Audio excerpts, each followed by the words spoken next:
Compatriotas, indudablemente el tema de hoy está referido a este 33 aniversario del golpe de Estado de 1976 y el editorial que hoy vamos a hacer le hemos dado el título El 24 de marzo y los dictadores del presente. O sea, nadie pone en duda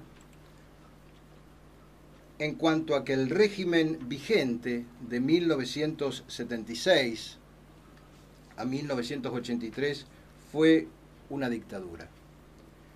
Pero nosotros queremos empezar el enfoque al revés, porque justamente eso es lo más evidente de la cuestión. Y desearíamos comenzar a preguntarnos si desde 1983 a la fecha ha habido una auténtica democracia.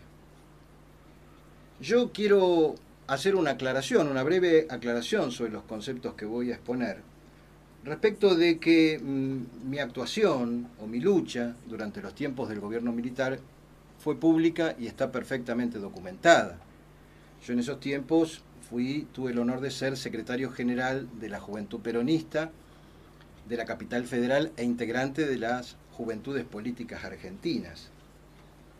Es decir, tuve una clara actitud de oposición a ese régimen. Algo que no está tan claro en el caso de Néstor Kirchner, que hoy parece nostálgico de batallas pasadas que ni siquiera protagonizó. Porque, por ejemplo, en libros como El amo del feudo, se describe con lujo de detalles los contactos, los aceitados contactos que tenía Néstor Kirchner en esos tiempos con gobernadores militares, en el caso de Santa Cruz, cómo hizo incluso parte de su fortuna, quedándose con las casas de la gente, aprovechando la circular 1050. Así que, en todo caso, digamos que es muy oscuro el supuesto pasado de lucha que pretende esgrimir Néstor Kirchner, y los hechos demuestran todo lo contrario, que él en cierta forma fue casi un cómplice de esos años, más allá de que hoy pretenda levantar otras banderas que sin duda no le pertenecen. Pero volviendo a este interrogante inicial de si hoy estamos en democracia, y si pensamos o definimos a la democracia como el gobierno del pueblo, por el pueblo y para el pueblo, una definición tradicional, deberíamos pensar que no estamos en democracia, porque la democracia es algo más que poner un papelito en una urna cada 2 años. O sea, uno se debería preguntar, ¿realmente en el 83 recuperamos la democracia? Lo que es evidente que en la Argentina hay una auténtica crisis de autoridad y representación política, tanto en el campo del oficialismo como de la oposición. Y eso se vio muy claro en las elecciones del 2007, en las elecciones presidenciales, donde 7,5 millones de ciudadanos no votaron a nadie, o votaron, como dice ese famoso tema, al doctor Nadie. Y el doctor Nadie sacó más votos que esta pseudo doctora Cristina Kirchner. Por tanto, estamos asistiendo a una, yo diría, democracia irrepresentativa, porque la verdadera democracia debería ser aquella que le solucione los problemas concretos, los problemas reales a la gente.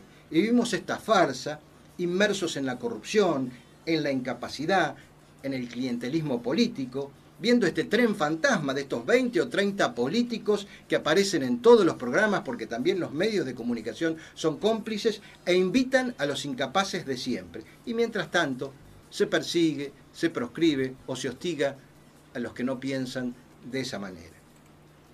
Por otro lado, ¿qué diferencia hay entre el periodo 76-83 al 83 al 2009 respecto de la dependencia política y económica?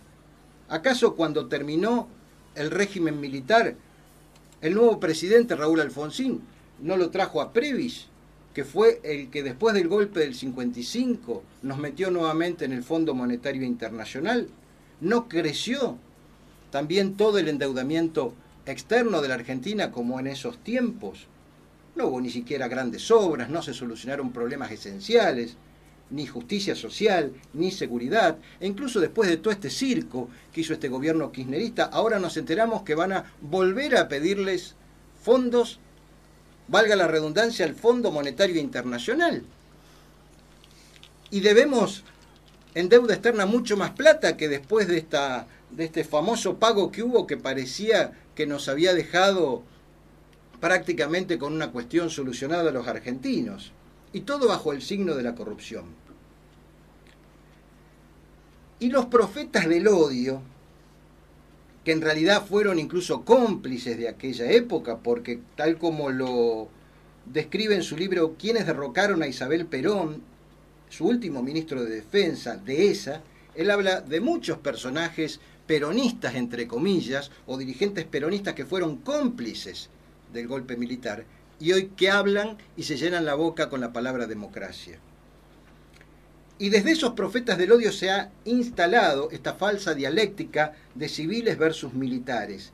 Y quien maneja la represión ideológica, este unicato, esta historia única, es el comisario político de este gobierno, Horacio Berbisky, ex secretario de Inteligencia de Montoneros, y pretenden presentarnos una historia con absolutamente buenos y absolutamente malos, es decir, la historia oficial.